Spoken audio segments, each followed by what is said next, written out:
Il y a toutes ces questions à se poser, madame. Euh, nous sommes en train de vivre la vitesse avec laquelle la procédure sur la poursuite du ministre de la Justice, militaire, le ministre d'État, le ministre de la Justice, est en train de subir. Vous savez, en face de moi, j'ai une lettre qui date depuis le 1er avril 2025, dans laquelle le ministre Constant Mutamba transmet à la première ministre, Madame Souminoa Toulouka, une demande d'un contrat, c'est-à-dire il lui prévient qu'il y a un contrat, il lui adresse les dossiers, qu'il y a un contrat et qu'il sollicite l'approbation de la première ministre. Mais la manière avec laquelle les choses ont s'y tourné, ça démontre qu'il y a un petit couac au niveau du gouvernement entre un ministre et son chef hiérarchique qui est Madame la Première ministre. Et si un problème il n'y en a pas, Mutamba devrait tout simplement subir une sanction administrative. Et peut-être au niveau du gouvernement, il y a un cadre organique, un cadre dans lequel Mutamba devrait être reproché. Mais à la manière dont les choses se font, cette vitesse fait suspicion. Et la suspicion que l'opinion tant nationale et une certaine opinion internationale se pose, c'est que est-ce que c'est parce que les militants, le ministre M. Mutamba, a eu le courage de poser certains actes sur certains acteurs politiques, ou c'est simplement parce qu'il y a eu violation dans la procédure d'octroi des marchés. Alors, s'il s'agit de marchés publics, on doit rester dans les cadres de la loi. La loi ne veut pas que lorsque l'auteur d'une faute administrative soit directement poursuivi en justice. La loi elle-même prévoit les conséquences d'une procédure qui viole les textes. La loi elle-même prévoit ça. Alors, mais lorsque vous voyez la vitesse avec laquelle les choses se font, ça laisse à poser toutes ces questions. Mais je ne sais ni condamner l'Assemblée nationale parce qu'elle est, à la date de ce jour, l'Assemblée nationale a déjà voté même la poursuite de monsieur le ministre d'État, monsieur Constant Mutamba. Alors, en tant que juriste, je reste convaincu qu'il est question aujourd'hui d'apporter des éléments un peu beaucoup plus détaillés devant les juridictions d'ordre judiciaire pour que cette situation ou cette stratégie soit immédiatement arrêtée. Parce qu'en réalité, il y a de l'anguille sous roche.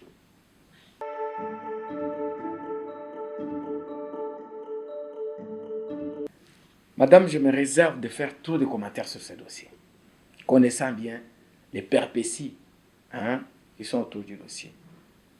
Ce que j'ai comme information, c'est qu'aujourd'hui, les ministres d'État, Constant Mutamba, fait l'objet d'une poursuite judiciaire. Et cette poursuite judiciaire ne pouvait pas en être un. Je crois que je me suis bien fait expliquer.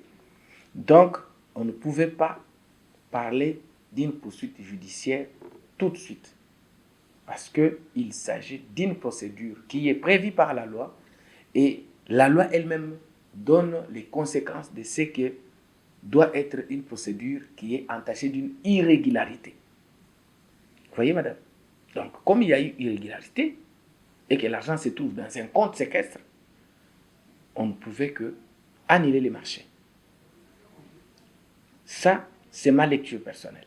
Ça n'engage pas ce que les juges doivent faire. Ça n'engage pas l'Assemblée nationale. Mais moi, je voudrais voir dans les chefs de l'Assemblée nationale cette volonté de creuser la question et de ramener les choses en ordre. Mais ce que je sais, il y avait il y a eu tellement, beaucoup de précipitations, et cette précipitation a poussé qu'aujourd'hui, le ministre Konsa Mutamba soit victime aujourd'hui de toute cette procédure de poursuite et tout ça. Et je vois même qu'avant qu'il n'ait démissionné, il est même déjà interdit de circuler, plutôt de sortir de la ville de Kinshasa. Qu'est-ce qu'ils craignent? Ils craignent sa fuite ou c'est quoi? Et tout ça, ça ne pouvait pas, parce que ça ouvre la porte à quelque chose de... où ça offre l'occasion à ceux qui disent qu'il y a l'acharnement. Je dis bien que cette procédure de poursuite judiciaire ne pouvait pas en être une. Pourquoi? Parce que M. Konsa Mutamba a commis des erreurs administratives. Et comme il y a irrégularité dans les actes, dans la procédure d'octroi du marché public, Konsa Mutamba devrait tout simplement voir les marchés être annulés. Mais fort malheureusement, nous voyons que ceux qui pouvaient nous offrir un bon spectacle de techniciens, nous offrent un spectacle qui paraît être un spectacle politique. Alors, face à ça, Mutamba, ce que je sais, c'est un juriste, il doit s'apaiser et il doit aller devant les juges pour que les juges disent les droits.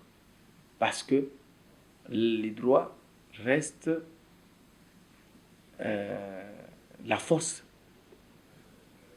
qui met en difficulté toute autre possibilité politique de pouvoir faire du mal à un adversaire s'il en existe.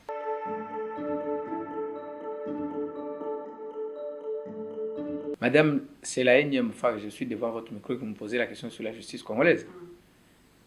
Je crois vous avoir dit qu'il y a un petit souci, un petit problème des animateurs. Parce que la justice en tant qu'appareil, il y a toutes les règles de droit. Nous avons toutes les lois dans ces pays. Mais ce sont ceux qui appliquent la loi qui sont en difficulté de respecter cette loi. Vous voyez? Ceux qui appliquent la loi qui sont en difficulté de faire respecter cette loi. Donc, en réalité, la justice existe, mais les noms de ceux, les personnes qui appliquent la loi. Parce que comment, madame, vous confiez la responsabilité d'exécuter ou de faire respecter la loi à quelqu'un, d'abord, qui se dit, entre parenthèses, pasteur? On ne peut pas être en même temps juge ou magistrat du parquet et on est aussi pasteur. C'est d'abord, moi je dis, madame, c'est de la malhonnêteté. Je ne le dis pas je le dis par conviction. C'est de la malhonnêteté. Je connais beaucoup de ceux-là qui s'appellent pasteurs. Aujourd'hui, ils ont amené tout dans la justice. Leurs fidèles de l'église ne perdent jamais les procès devant eux. Vous voyez déjà la difficulté? Ne perdent jamais les dossiers. Parce que moi, là, il n'y a papa. Donc, on a les problèmes à Liboso. Problème à Mibale dans la justice. Il y a ces problèmes de maîtrise de ce que l'on fait. Nos magistrats gardent les anciens, s'il faut parler en ces termes-là, ceux qu'ils ont étudiés il y a des années. Aujourd'hui, les magistrats, vous ne pouvez pas trouver un seul magistrat qui traite des dossiers civils, des dossiers pénals. Non. On doit catégoriser ces choses. C'est comme ça que vous avez certains procès en matière de détournement des fonds publics. Vous avez des magistrats qui sont bloqués quelque part. Pourquoi? Parce qu'en matière de finances publiques, il faut qu'il y ait des juges, des magistrats formés, qui doivent avoir la maîtrise dans les domaines. Mais parce qu'ils sont généralistes, ils sont comme nos médecins, généralistes. Parce que même en procédure d'attribution des marchés publics, les marchés publics aujourd'hui, c'est un domaine technique. C'est un domaine technique. un domaine spécifique. Il y a des règles spécifiques. Quand vous allez là-bas, dans les cas des marchés publics, les règles qui sont dans les cas des marchés publics ne s'appliquent pas dans d'autres secteurs. Alors, comment le même juge peut venir scripter bien les règles dans les marchés publics et vouloir bien interpréter la loi pénale? Madame, il y a plein de choses. Il y a plein de choses. Notre justice a ses vrais problèmes. Sur... moi, je le dis parce que j'ai été moi-même témoin des dossiers, des contentieux électoraux que je ne manquerai jamais de rappeler même à des générations et des générations. Des gens qui ont récupéré les sièges alors qu'ils n'ont jamais déposé un dossier devant la Cour constitutionnelle. Soit il a déposé juste la requête, alors que la loi lui impose de venir non seulement déposer la requête, mais de déposer aussi les moyens de preuve ou les éléments qui appuient votre requête.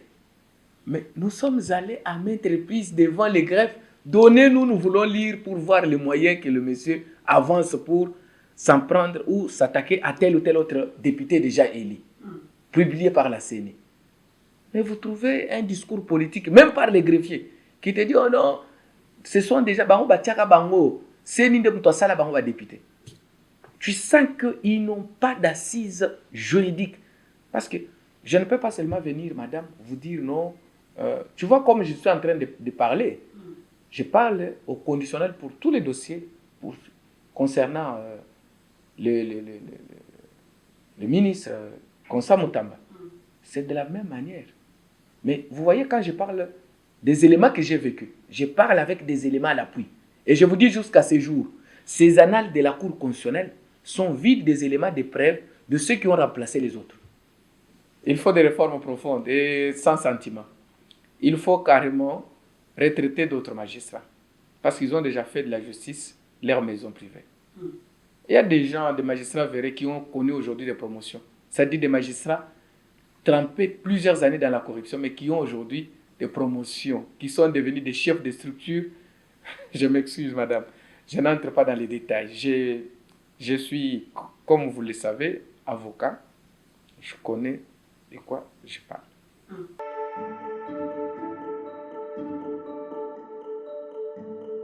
Bon, madame, je ne vais pas verser dans ces polémiques entre l'Assemblée nationale et le gouvernorat ou le gouvernement provincial de la province Tanganyika. Vous savez, le président du bureau de l'Assemblée avait annoncé avec précision, alors que le rebelle, les terroristes d'IM-23, le Rwandais avec l'air supplétif que vous connaissez très bien, était en train de progresser vers la ville de Bukavu. Le président du bureau de l'Assemblée a dit, du haut de la tribune, qu'il avait l'information que un territoire était déjà entre les mains des rebelles. Et qu'il ne restait que quelques petits kilomètres pour qu'ils accèdent dans la ville de Bukavu. Et vous avez vu que le président du bureau de l'Assemblée a été contredit par plusieurs personnes. Plusieurs personnes et même des sources officielles, c'est-à-dire les sources du gouvernement provincial. Je ne dis pas ici que le président du bureau de l'Assemblée serait dans le même cas lorsqu'il met encore de la contradiction avec le gouvernement provincial de Tanganyika qui vit la situation sur place et lui vit la situation de loin. Il a l'information, il a des appels, mais le gouvernement provincial a l'information. À quelle source faudrait-il donner crédit? C'est en quelque sorte ça l'essence de votre question. Non. Aujourd'hui, il s'agit de l'État. Et le président du bureau de l'Assemblée devrait se référer à l'Assemblée ou plutôt au gouvernement provincial et se prononcer après avoir pris des sources sûres à partir de l'Assemblée provinciale, en fait, du gouvernement provincial. Ne pas le faire, c'est risquer ou ouvrir la voie à cette sorte de polémique que nous ne soutenons pas aujourd'hui. Que les autres disent. Mais moi, je suis avec lui à l'union sacrée. Mais je suis des fois déçu qu'il prenne aussi le temps de vouloir ouvrir la voie à des polémiques pareilles. Mais être à l'union sacrée, ça ne veut pas dire qu'on doit accepter. Je suis avec lui à l'union sacrée. J'ai aussi mon opinion, mais je ne peux pas tout de suite dire qu'il joue au double jeu. Parce qu'il est lui-même responsable de ses actes. Vous voyez? Et tout simplement, aujourd'hui, la population doit savoir quelle est la vraie source d'information par rapport à ce que nous avons comme information aujourd'hui. Ce qui se passe à Moba, nous vivons une réalité politique. N'oubliez pas que M. Kabila est en train de chercher à tout prix à revenir aux affaires. Et il est le maître de l'insécurité qui se vit presque à travers le Congo. Le Mobondo. Il est le premier financier. Et il est resté en train d'entretenir cette milice Mobondo jusqu'à ce qu'il a aujourd'hui décidé de se présenter président de l'AFC M23. S'il a pris cette décision, c'est simplement parce qu'il a compris que Mobondo, ça ne pouvait pas marcher. Parce qu'il voulait avoir Mobondo pour qu'il y ait une révolution à Kinshasa et que les institutions établies soient renversées. Mais il a échoué, il est allé à l'Est. Donc, n'oubliez pas que ce genre de jeu, cette province, c'est sa province. Et c'est sa province d'origine. Quitter Ouvira pour venir dans le Haut-Katanga, on passe par ces provinces-là. Donc, M. Kabila, il croit insécuriser le peuple congolais pour revenir aux affaires. Et il verra les Congolais, les morts congolais vont se mettre debout et vont lui barrer la route. Parce que, madame, je l'ai dit, je suis conscient.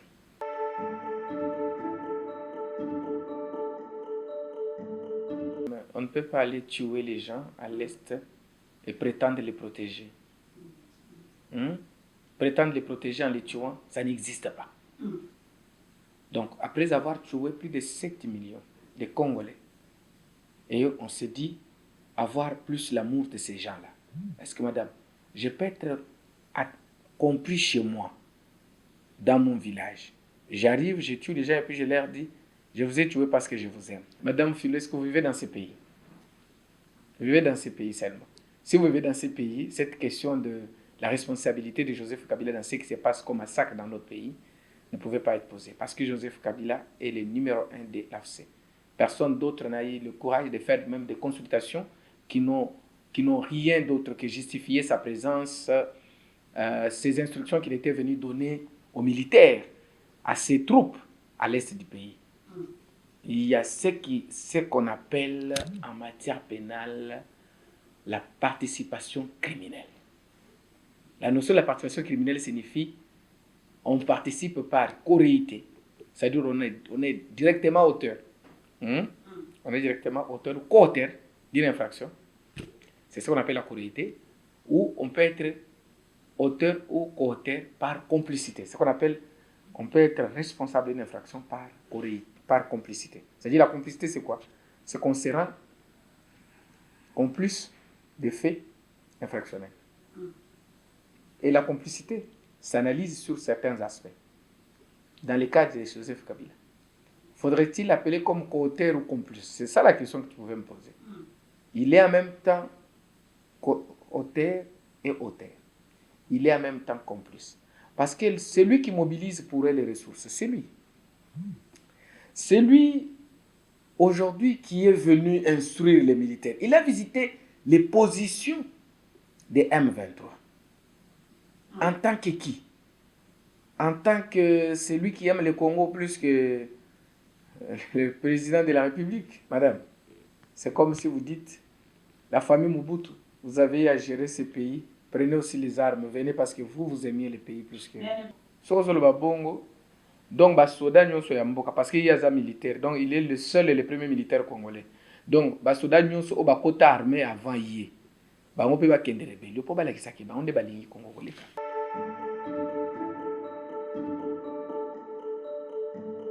La réalité oblige que nous puissions ouvrir l'oreille à ces terroristes-là, tout en étant convaincus qu'ils n'agissent pas eux-mêmes, ils agissent par le Rwanda. Ils viennent pour protéger ce que le Rwanda avait fait de notre pays. Nous étions un pays colonisé par un petit pays, le Rwanda. Et Joseph Kabila est allé pour servir son maître, le Rwanda, qu'il a servi pendant près de 18 ans. Madame, n'oubliez pas tout de suite ça. Nous avons une armée infiltrée jusqu'au plus bas. Et nous avons aujourd'hui un chef de l'État déterminé à nous reconstituer une armée. Et nous avons aujourd'hui une armée qui tient devant le Rwanda, qui était respecté et qui était presque le maître dans l'Afrique centrale. Aujourd'hui, personne ne fait se jouer du Rwanda. Personne ne peut plutôt mettre son pied dans ce que le Congo a aujourd'hui comme acquis. C'est-à-dire, par la force et les énergies rassemblées du président de la République, nous avons stoppé les aventures. Et nous sommes en train d'aller avec une décision définitive. Et c'est ce qui fait mal. Et c'est ce qui fait peur à ces groupes de terroristes chapeautés par Joseph Kabila.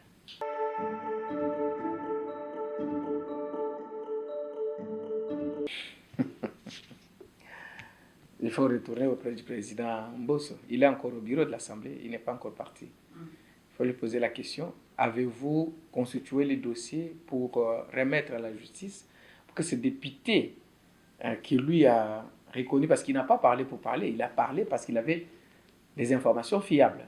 Et il faut lui poser la question, avez-vous des dossiers de députés qui sont dans les groupes armés et que vous avez peut-être remis à la justice, où en est-on? Et sinon, vous me demandez à moi, j'étais déjà élu député, je suis sorti de l'Assemblée nationale par la fraude et par la tricherie devant la Cour constitutionnelle. Donc, je ne pourrais pas bien répondre parce que j'aimerais que je puisse répondre à une question. Si j'étais là, j'aurais mené des enquêtes et j'allais vous faciliter la réponse aussi.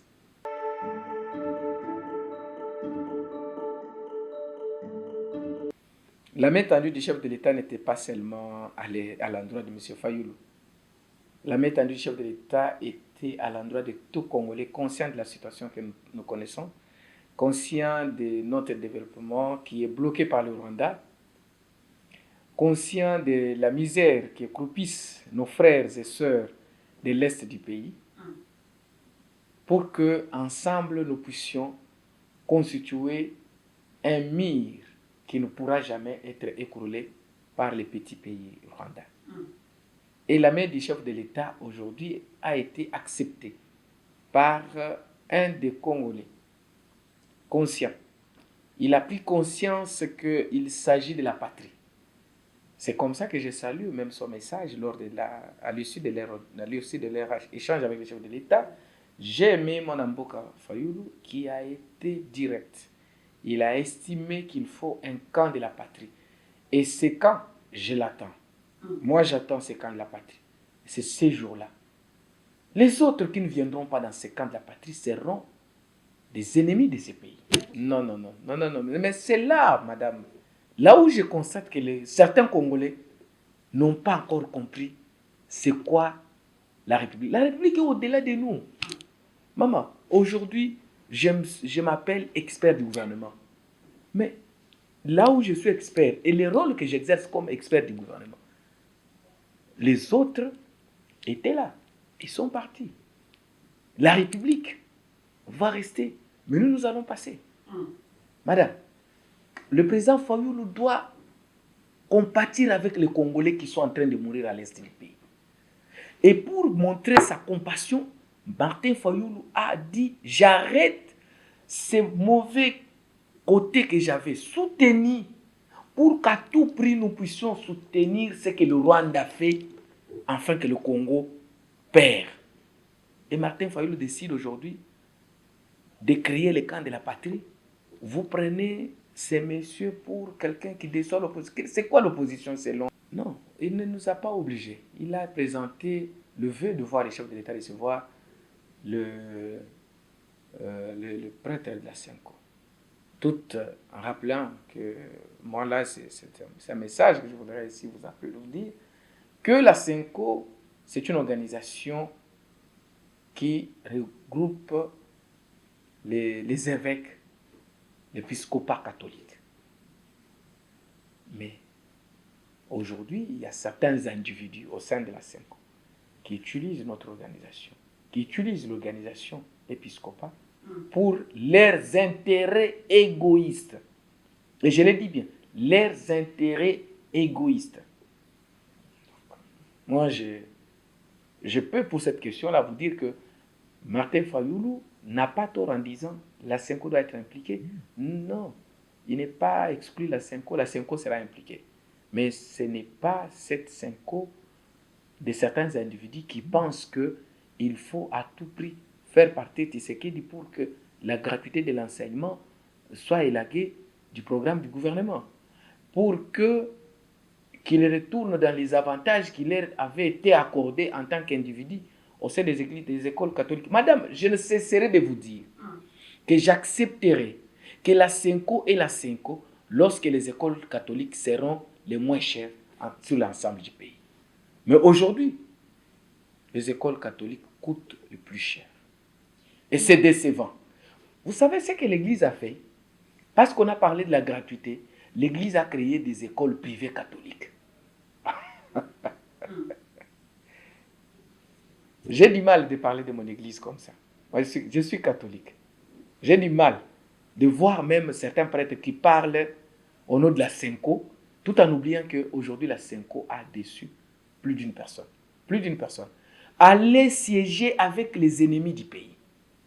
Ceux qui ont tué les Congolais. Ils n'ont pas combattu avec les 7 millions de Congolais tués par le Rwanda en prenant la ville de Goma. Autant de milliers de Congolais tués dans la ville de Bukavu. Même pas un message de compassion. Sauf qu'il y avait un message lu par Monseigneur Abbé Cholé pour dénoncer qu'il y a une stigmatisation d'une tribu des Katangé ou des Swahiliphones. Madame, je voudrais voir l'Église catholique. Je suis catholique, je le resterai. Je suis catholique, je le resterai. Quand de la patrie, oui, les dialogues parce que les Congolais doivent se parler pour parler de ce qui se passe dans notre pays. Et réfléchir ensemble comment les pays doivent se comporter et comment les pays doivent regarder en face ses ennemis. Ensemble, parlons d'une seule voix pour bouter le Rwanda dehors. Et ses complices. Tu dis? Il n'y a plus d'opposition. Lorsque le pays est menacé, il n'y a pas d'opposition. Et je vous donne une maxime d'un journal plutôt Barthélemy. Et c'est Alfonso de Lamartine qui est interrogé. Alfonso de Lamartine, c'est un grand poète français qui a travaillé à la Révolution française. Alfonso de Lamartine fait cette maxime dans le journal Barthélemy. Il dit, lorsque la patrie est menacée, le poète a le devoir d'oublier son art. Le poète a le devoir d'oublier son art lorsque la patrie est menacée. Mais madame, la patrie est menacée. C'est quoi l'opposition? Vous faites l'opposition pour ouvrir la porte aux ennemis qui viennent prendre votre pays? Vous savez que tous les généraux et les grands militaires que nous avons ici, nous avons hérité du régime Mobutu, ont été tués. est remplacé par des généraux et des chefs d'état-major rwandais. Madame, voulez-vous que nous puissions, nous, oublier notre pays pour brandir l'opposition avant tout? Non. Lorsque la patrie est menacée, le poète a le devoir d'oublier son art. C'est comme ça que Barthélemy, plutôt le poète français Alfonso de Lamartine, avait quitté l'art des poètes. Parce que là, on lui posait la question, mais toi tu es un poète, pourquoi tu es entré en politique? Il dit, la patrie est menacée. Il est descendu dans la route. Il a même écrit un poème très important en politique. Il a écrit un poème intitulé La Révolution. Et il a dit à ses frères français, marchons, marchons toujours. L'humanité ne vit pas d'une seule idée. Elle éteint chaque soir celle qui l'a guidée. Martin Fayoulou ne pouvait pas vivre d'une seule idée pour que le pays soit pris entre les mains de Rwandais. Il devrait à tout prix éteindre l'idée qu'il avait pour que la patrie triomphe. Éteindre l'idée de l'opposition, éteindre l'idée du gouvernement, du pouvoir. Tshisekedi a le devoir d'éteindre l'idée du pouvoir, du président, parce qu'il doit rassembler tout le monde, n'est-ce pas, pour que la patrie triomphe.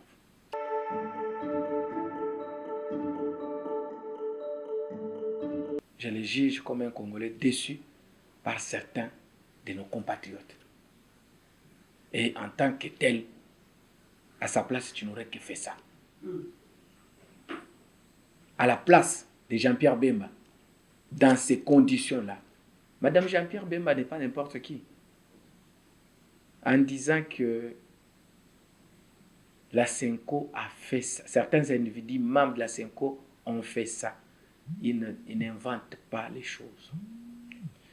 Monsieur Kabila a fait ça.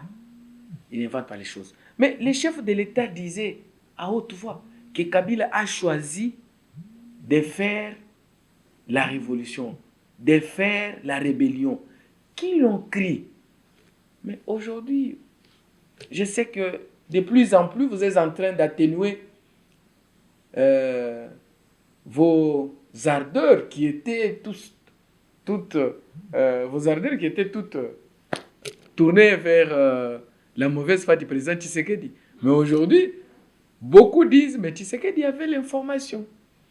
Vous voyez? Et moi, je prends le président Jean-Pierre Bemba, le vice-premier ministre des Transports et Voies des Communications, comme un Congolais déçu par ses compatriotes. Et en tant que tel, il s'est prononcé. Il n'y est pas. Il a compris. Il n'y est pas. Merci beaucoup, madame. Je voudrais ici rappeler aux compatriotes que les camps de la patrie, c'est les camps à soutenir. Nous devons soutenir le Congo. Rien que le Congo. Les individus vont passer, la RDC va rester. Le président de la République est engagé sous la voie de sauver le pays. Et nous devons les soutenir. C'est mon maître mot de ce jour. Merci.